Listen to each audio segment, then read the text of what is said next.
Welcome to another episode of Progress, Potential, and Possibilities, discussions with fascinating people designing a better tomorrow for all of us. I'm your host, Ira Pastor. Welcome, everybody, again to another episode of our show, bringing another really fascinating guest today involved in creating a better and safer tomorrow for all of us. Today, we have the honor of being joined by Dr. Robert Kristovich, Director of the Joint Science and Technology Office at the Defense Threat Reduction Agency, which is an integral part of the United States Chemical and Biologic Defense Program. As Director of DTRA JSTO, Dr. Kristovich leads an office of 200 professionals, including 8 divisions of scientists, researchers, and administrative staff, managing the execution of over $500 million that is focused on really transforming science and technology, preparing for current and emerging chemical and biologic threats to better protect our forces, our allies, and our nation. Prior to assuming this current position, Dr. Kristovich served as the chief to the Threat Agent Sciences Division of the United States Army Combat Capabilities Development Command, Chemical Biologic Center, and in that role, he directed a team of experts to evaluate emerging chemical threats facing joint force and the nation. And among his responsibilities, he's headed up the Forensic Analytical Center, which is one of only 2 U.S. labs that's accredited by the Organization for the Prohibition of Chemical Weapons. He previously served as senior advisor to the Office of the Deputy Assistant Secretary of Defense for Chem Bio Defense, providing strategic vision ultimately on how they can use science and technology better to help the warfighter in a Chem Bio contested environment. And then in 2022, Dr. Kristovich was appointed as the United States representative per the Office of the Organization for the Prohibition of Chemical Weapons, Scientific Advisory Board, providing science and technology guidance there, overseeing Chemical Weapons Convention Treaty. Dr. Kristovich has his undergraduate degree in chemistry from Fairmont State University, did his PhD at Ohio State University, and we have a lot of really interesting themes to go into today. We're lucky to have him. Dr. Robert Kristovich, thank you so much for taking the time to come on the show today. Thank you, sir. I'm looking forward to it. Yeah, I really looking forward to this topic. Congratulations, obviously, on the new role. Would love to go back to the beginning, though, to your story. I was interested in reading all about you. I saw that you actually grew up nearby in a very small town that probably not a lot of people know about in South New Jersey, Bridgeton. Talk a little bit about your background, Bob, if you would, and a little bit about how you traveled from South Jersey to sort of the epicenter of coal mining and everything that we're going to be getting into in a little bit for your PhD. So, I was born in South Jersey, grew up there. My mom's family is from West Virginia. So when I was in high school, we moved back to coal fields of West Virginia and just kind of, that's where I finished up my high school education.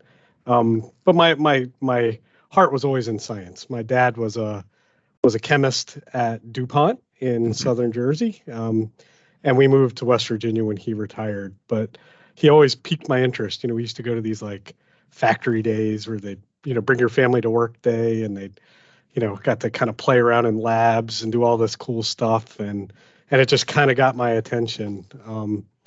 And it never left, I guess, is the best way of saying that. Mm-hmm. Mm-hmm. And your dissertation, which is entitled "The Chemistry and Toxicology of Respirable Airborne Particulates," obviously fits in quite well to sort of where you ultimately traveled to coal mining territory in the United States. You in your dissertation, you introduce us to topics that we might know a little less about in terms of diesel exhaust and coal fly ash particle formation. But then you go into a really sort of comprehensive overview on the physico-chemical and biologic connection to particulate matters that we breathe in, and the various ways that these chemicals impact our system. Everything from sort of the physical connection to how these compounds affect the immune system, the inflammatory system, and ultimately their mutagenicity. Talk about how this topic sort of fell into your lap and as an interest to do your PhD. So, you're probably the only person that ever caught that connection. When I was in high school, I worked at a coal mine. That was my first job. My first real job was working at a coal mine. And I was interested. I saw these guys that were, for me at the time, it was just a place to work. I was a high school kid. Trying to make some money, working after school.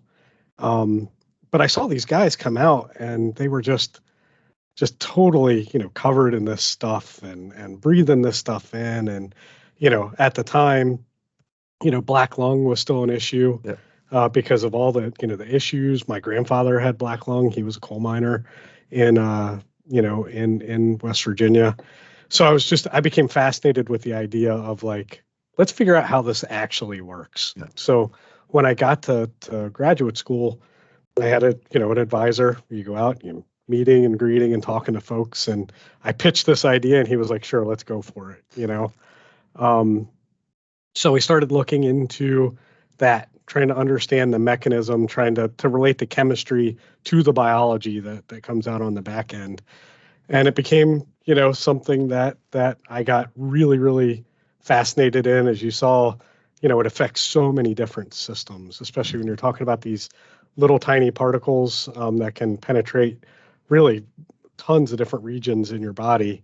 I got fascinated with looking at all the different ways that these things can interact with the body, with the immune system, and one thing led to another, and then it led to ultimately the field I'm in, because I graduated in 2004, and while I was in grad school, the 9/11 attacks occurred. Yep. And then the anthrax attacks shortly thereafter, and I became, I wanted to do my part to kind of make the world a better place. Like you said in the beginning, it's been a passion of mine forever. So I reached out to DEVCOM CBC and started my career there, just trying to look for a way of kind of shaping the world and helping in the way that I was able to. Excellent.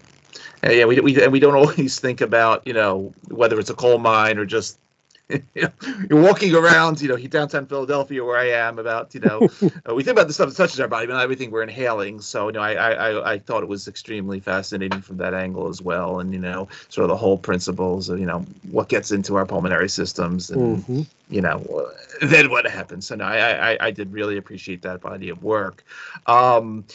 From there, as you were just mentioning, you move on to DEVCOM, Threat Agent Sciences Division at the U.S. Army.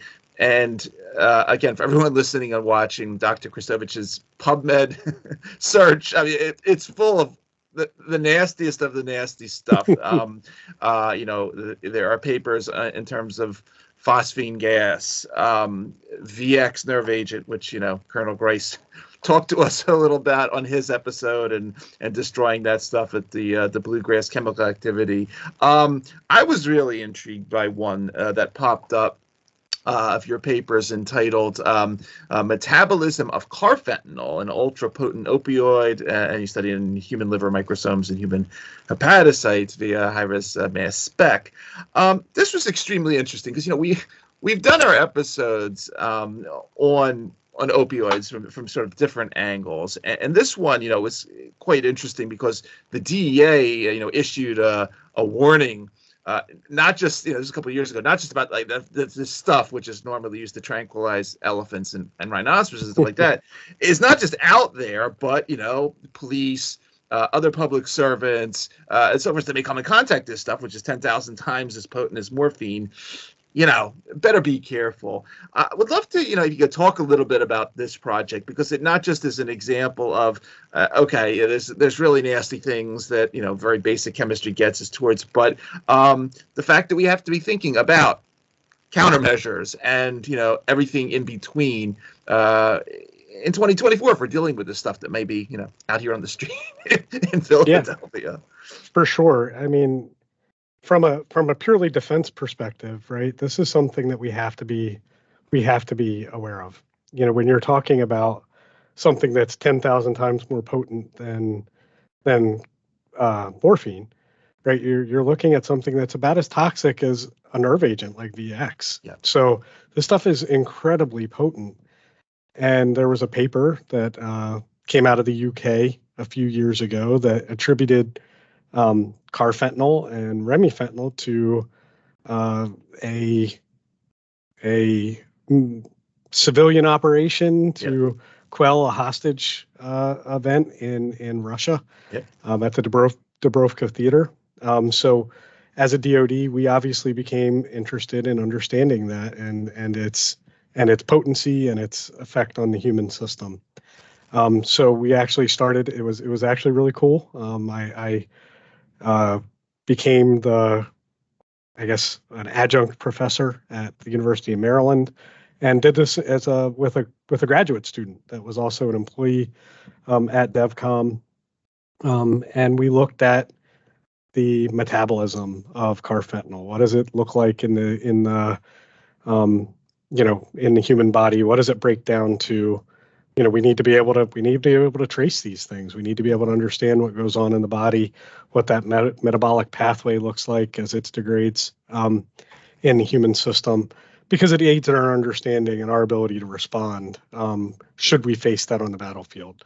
So clearly, and it aids to our development of medical countermeasures and other things. So, that project actually ended with an understanding of the human estimate of toxicity of carfentanil, and we really were on the cutting edge of that because at the time, like you said, carfentanil was this synthetic opioid that's used only for large animal, as a large animal tranquilizer, and then right as we were publishing this, it hit the mainstream that they were, it was starting to hit the streets of Philadelphia, which, by the way, is my favorite town, being a South Jersey guy. I love Philly. So, and all the sports teams in Philly, but, it was something that was just critically important and timely for really aiding the understanding of the whole nation and the ability to respond to that opioid crisis. So, it's some work that we're really, really proud of. Excellent. Well, now you have a major set of responsibilities leading the Joint Science Technology Offices at DTRA. Before we get into some of the big plans that you have in terms of the R&D program, reintroduce us a little bit, because you're located at Fort Belvoir. We talked a little about DTRA in the past. We profiled USANCA recently. There's a lot more going on there in terms of Missile Defense Agency, National Geospatial Intelligence, and a major ecosystem of defense, science and technology, logistics, and so forth. Walk us through a little bit of reintroduce us to DTRA, and then obviously the JSTO, and then we'll go from there into some of the priorities. So DTRA is an organization that traces its history back all the way to the Manhattan Project. Yeah. So it started as purely a weapons development program in World War II. We all probably saw the movie Oppenheimer, right? We were direct descendant of that whole program. But DTRA itself was stood up 25 years ago, just celebrated our 25th anniversary last year. And it serves a number of roles as both a research organization, a combat support agency. It does things across the spectrum in countering weapons of mass destruction. JSTO, which I lead, is kind of unique within DTRA in that it's administratively controlled by DTRA, but it gets its priorities from the Joint Chemical and Biological Defense Program. Mm-hmm. So we are a core component of the CBDP. Mm-hmm. We get our oversight and funding and all of that from the CBDP, kind of separate from the rest of DTRA, which has its own priorities. But realistically, we fit very well within DTRA because we're trying to get at the same priorities, right? We're still trying to counter, weapons of mass destruction, and in our specific case, chem bio weapons. But we are a capability development organization. So our goal is to put ourselves ultimately out of business. That's what I like to say. We want to develop such good capability and prepare our warfighters so well that it makes no sense to even try to use chem or bio weapons in any capacity, right? For our adversaries to say, you know what, it's not even worth going down that path because the gear they have, the suits they have, the masks they have, the understanding, the decision support tools they have are just so good that we're not going to gain any advantage by using these things against our forces or our allies' forces. So that's kind of our role, our mission. Unfortunately, we haven't, it hasn't done a great job deterring because we've seen these things pop up in the news kind of repeatedly over the last 10 years. But make no mistake, we're working diligently every day to make sure our warfighters have what they need to be able to respond and keep us safe should they face this in a battlefield. And there's a nice sort of booklet on sort of a variety of what's going on, and I like the detect the threats, deter the actions, and defeat the enemy. And I think that's clearly the core, as you were just mentioning, of the agency. Would love to sort of, obviously you have this whole new set of responsibilities now, and you're outlining a range of new priorities. Would love to just, if you could take a little time to walk through sort of what some of the core changes you're going to be making, or sort of priorities. I know we just had Ian Watson on a couple weeks ago, per DASD, talking a little bit about things like, he talked a little bit about from the bio side that, moving from this strategy of, hey, we're not going to care too much about, whether it's Ebola or Zika or smallpox, whatever, but we're going to focus on, as you were saying in your PhD, the mechanisms, what really happens behind all this stuff, so we can intervene then and don't really care about the bug, and that's a sort of a biological story. Talk a little about things like that. What are some of the core priorities that you want to transition the group towards? So, that's a great question. And I think the introduction you just gave really is a good one for where I'm wanting to take the organization. My whole career, we've been looking at emerging threats. That's been my job, is to, understand that threat that's on the horizon that, maybe hasn't bubbled up to the public consciousness yet, but it's something that, that the DoD needs to be prepared to respond should they see it. And that's always been kind of easy. Not easy because the science is hard, but we've had a list of things that we could go down, that we're getting from the OPCW, or we've got a list of chemicals that we're concerned about. We got the select agent list of things, and there's been, it's pretty widely understood if you read the literature what our adversaries are looking at. We're obviously concerned about anthrax and those types of things. We had a list, but technology is leaving us behind and making those lists kind of obsolete. If you look at there was a paper that was published a couple years ago by Collaborations Pharma. And they used AI, and they basically turned their model and said, we're going to this conference. I wonder what would happen if we turned our model from something bad to or from making new drugs to making weapons, right? Like let's look for the really toxic stuff instead of the stuff that's not toxic. And in 6 hours, their AI spit out like 44,000 compounds that it predicted to be more toxic than VX. And for us, that's eye-opening and terrifying, right? Because it's this whole new world that we have to be able to respond to. And that's on the chem side. On the bio side, look at all the ways that the really smart people out there are using AI and other technologies to like develop new pharmaceuticals. I have autoimmune disease. I take a biologic every week. They're using AI to develop all these new meds and these new therapeutics. But if you're a bad guy and you flip that switch to the other direction and you have that adversarial mindset to do harm, these same tools that our pharmaceutical companies are using to develop these new drugs could be a nightmare, right? As well.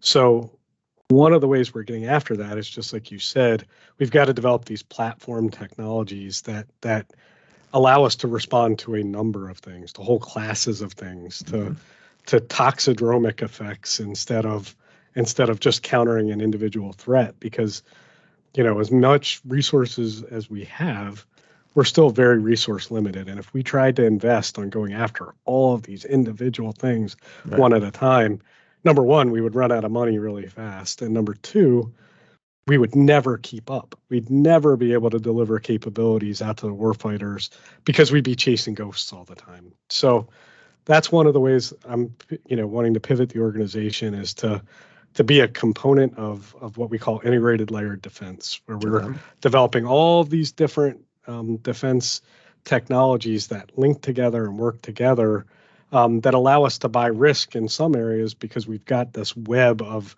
protection that we're building by working across the space through better masks, better gloves, better, suits, better, prophylaxis and medical countermeasures and vaccines, and all of those things that work together collectively to protect us. So that's one of the areas that I'm really focusing on is making sure that we're meeting the needs of our warfighters at the speed that they need it. So, trying to overcome some of these, bureaucratic delays that the government is notoriously for, and really listening to our new chairman of the Joint Chiefs of Staff that's saying, we gotta do this better. We got to do this faster. And also that, while we're innovating, that we're making sure that we're actually able to make it and deliver it at scale, at speed, at need for our warfighters. So that's really where we're pivoting this. Now, one of the other things that we're really focusing on is making sure that we're good partners as well for the people that we work with. We have, we are an organization that runs programs, right? We have ideas, we take the needs of our warfighters and we turn that into programs to answer those needs. But we have to do it in a way that relies on labs and industry and our partners that are actually executing those programs. And so we have to be really cognizant of that. So we're trying to be a little bit more reliable and a little bit more predictable. So we're not changing our priorities every year. That really limits the ability of our partners to make the investments that they need because they can't rely on us to be there. If they make this big investment and then we walk away a year later and then come back 2 years later and say, well, where is this thing that we walked away from 2 years ago? Now we really need it again. We can't do that. We have to be good partners. So, we're working through a process of getting some more enduring objectives that we can communicate out to our industrial partners and to the broader community. It says, this is really where we're going. For the next 5 years, the next 10 years, you can really count on us to be working in this space so you can make those investments that you need and ultimately that we need so we can get the capabilities to our warfighters. Mm-hmm. So that's really where we're trying to go in the years ahead. Excellent. And yeah, I mean, you have just within the Advanced and Emerging Threat Division, I mean, you have some of the most comprehensive, set of tools, everything from humanized mouse models for drug development. You got organ-on-a-chip technologies. You're doing really interesting things with next-generation genetic sequencing, obviously, all for a certain purpose, but clearly these tools have what we'll call dual use possibilities for all of us and here in the civilian sector. Yeah, I want you to protect us from VX at the same time. There's potentially a lot of unmet medical needs, whether it's the autoimmune diseases or everything else that these tools put us. Talk a little bit about dual use possibilities, because I think that's a very important component of programs such as what you lead, and sort of the trickle down effects to the rest of us that are not, in the war zone. Yeah. So, I mean, that's an absolutely a good point. A lot of the technologies that, as I mentioned earlier, that we're out there like looking at, we're looking at because, they have amazing potential, to develop the next big therapeutic, right? That can solve, cure cancer, that can do all of these things that have been, these moonshot ideas that we've been after forever as a human race. But they have that dark side to them that we have to be prepared for as well. Right. And one thing I want to make abundantly clear to everybody that that we are a defense organization. Yep. We are not out there trying to to make new things, regardless of what the misinformation campaigns that are out there saying. We are doing these things to defend our warfighters and to make sure that we are, able to respond in a way that will allow our warfighters to be safe ultimately. So I want to make that abundantly clear. We are not out there making bad things, regardless of what you might hear, or what some people might say. But a lot of these technologies, that are out there, we have to understand. Right. That doesn't mean we're out there using them to do nefarious things, but we need to understand what they are so we're able to respond. So that is certainly a world that we're living in and that we're trying to be ready for. And it's something that really, as a nation and as a world, we're going to have to really take a really hard look at. That was one of those things that we've talked about. And my role at the OPCW and the Scientific Advisory Board is, what are the ethics of some of these things? How are we gonna put guardrails around some of these technologies?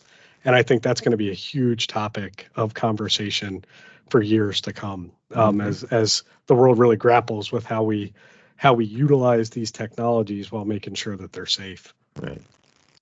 Yeah, I mean that's perfectly. And as I mentioned in the bio, you are United States representative per the Organization for the Prohibition of Chemical Weapons. We're a signatory, and there's 100 and I forget how many countries that have signed on to that. 196, I think. I could be wrong, but it's in that realm.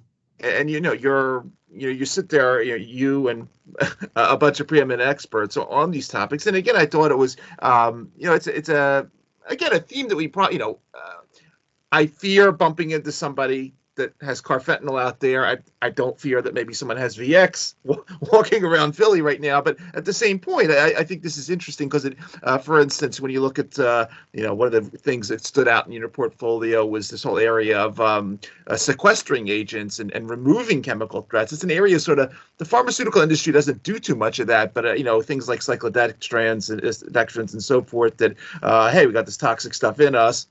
Let's get it out, whether it's oxidized cholesterol or something else nasty. Talk a little bit about your responsibilities amongst this esteemed group per the OPCW, but a little of your thoughts on sort of the chemical countermeasure space. Again, thinking about possibilities in the civilian domain as well. Well, I mean, I think that's one of the big one of the big challenges that we face, right, in the chem bio S&T community, and it kind of gets back to that theme I hit on earlier about being a good partner. Right.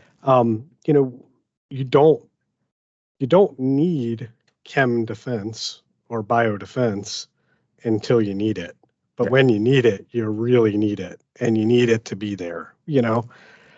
So we are constantly grappling with that idea of how we can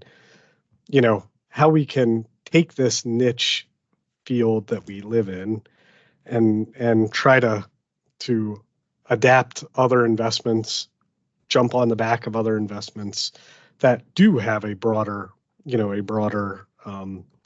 broader appeal, I guess, to the civilian market. Medical countermeasures and vaccines are a challenge for us always. You don't necessarily need a vaccine for a chemical agent, right? We have a hard Right. enough time, or for a biological agent, sorry. We have a hard enough time getting folks to take the vaccines for things that they're encountering every day, like the Right. flu and COVID, right? But like I said, when you need it, like the Ebola vaccine that we worked on a number of years ago, it's really nice to have, when an outbreak occurs. So that is one of the things we're certainly cognizant of and working with our partners to try to find those places where we can link the civilian market and the chem bio market. Chem countermeasures is even harder because, Right. like you said, we're really looking at antidotes. The people make drugs for diseases that are in the human population all the time.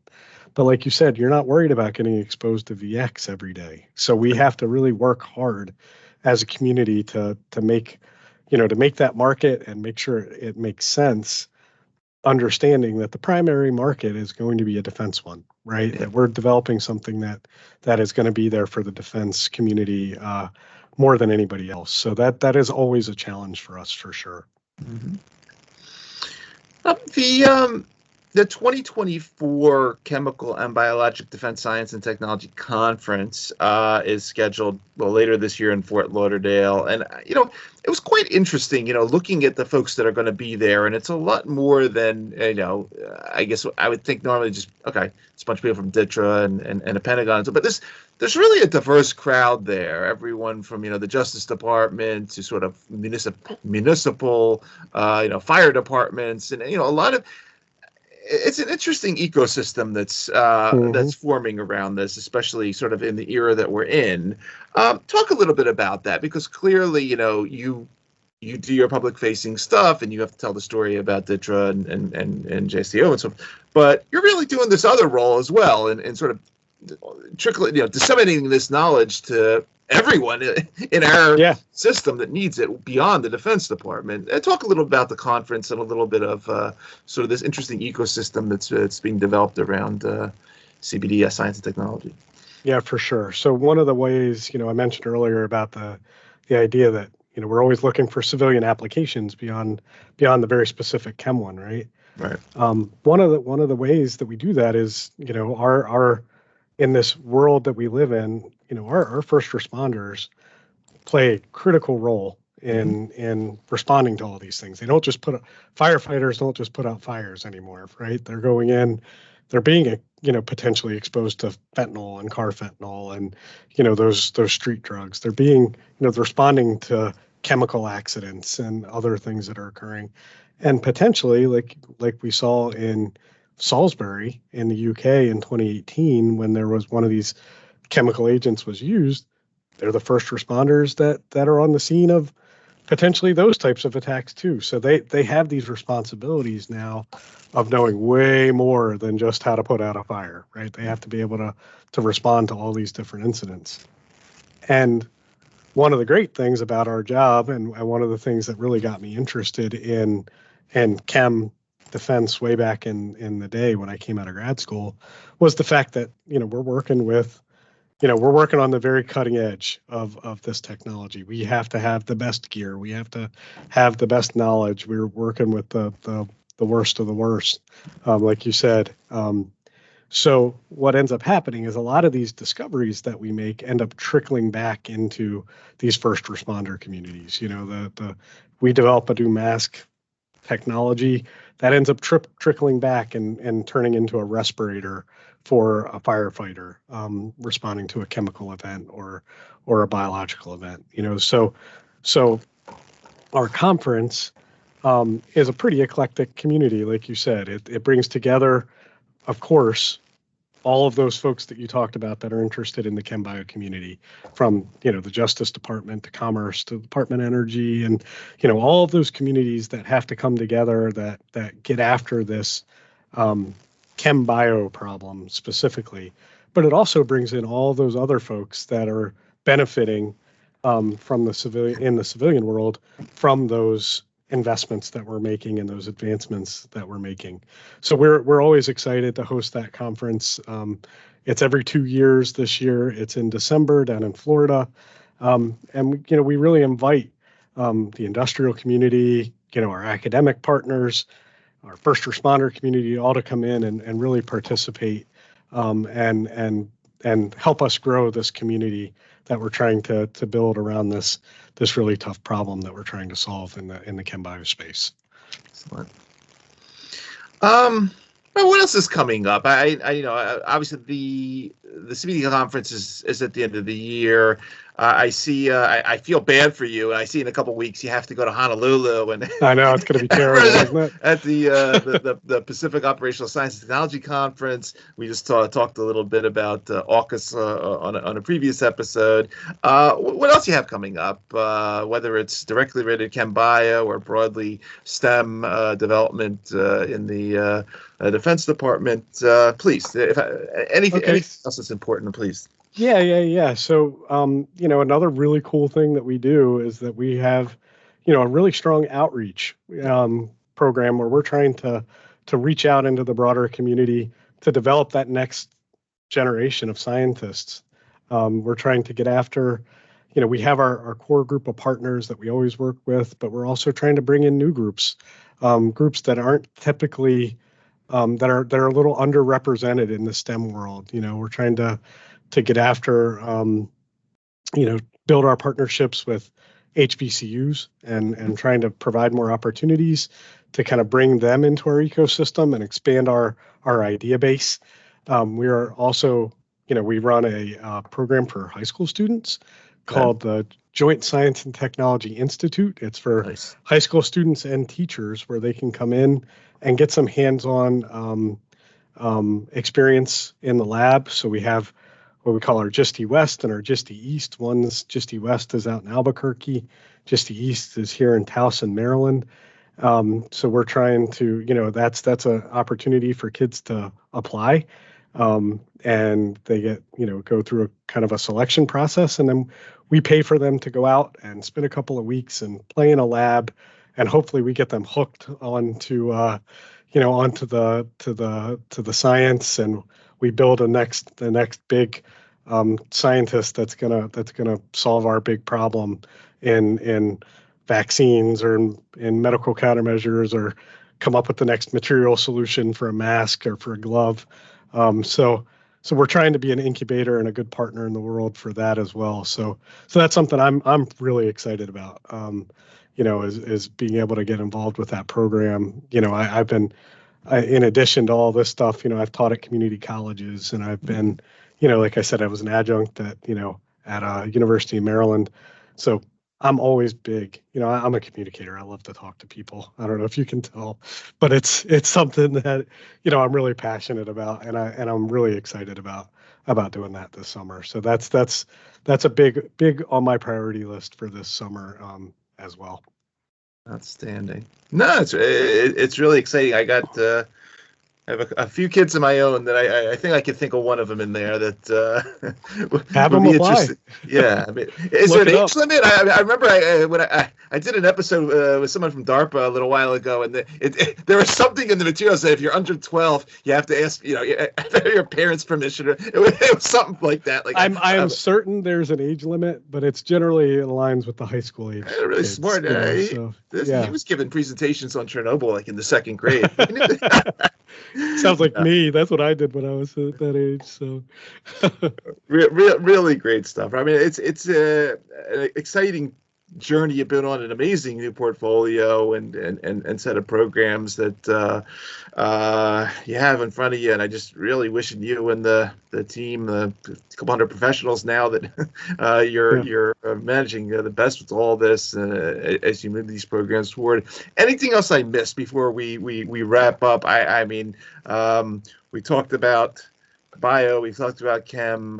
Anything else that I skipped over that you want to mention while no, I just really want to to say that we don't do this alone. We're you mentioned a couple hundred professionals, but with that budget that we fund, I look at it as being a team of many thousands, right, with our partners. We're out there with the universities, with industry, with the service labs and the national labs. I look at us as one big team that's trying to get after this problem. So I really hope anybody listening is hearing that and will come and reach out to us and bring these good ideas that they have, because we don't come up with all these ideas ourselves. We have a lot of good ideas, but we are always with our ears open for that next big idea. So reach out to us, come to our conference, look at the DTRA website and our opportunities that we have, and really bring us reach out on our LinkedIn page, and bring those good ideas that we have, because we are dependent upon them to really be successful. So outstanding message. Really great stuff, Robert. It was awesome listening to this story. For everybody, again, that's going to be listening to this particular episode of our show across the various podcast networks or watching on our YouTube channel, again, you've been listening to Dr. Robert Kristovich, Director, Joint Science and Technology Office, Defense Threat Reduction Agency, also a United States representative per the Organization for the Prohibition of Chemical Weapons, Scientific Advisory Board. Robert, I really want to thank you for taking the time out of your schedule to talk for us for a little while about everything you're up to. Obviously, thank you for what you do in keeping us safe, for your long service to the country. And as we like to say on our show, thanks for helping to create a better and safer tomorrow for all of us. It's a really great story. Thank you very much. Great having you. Thank you.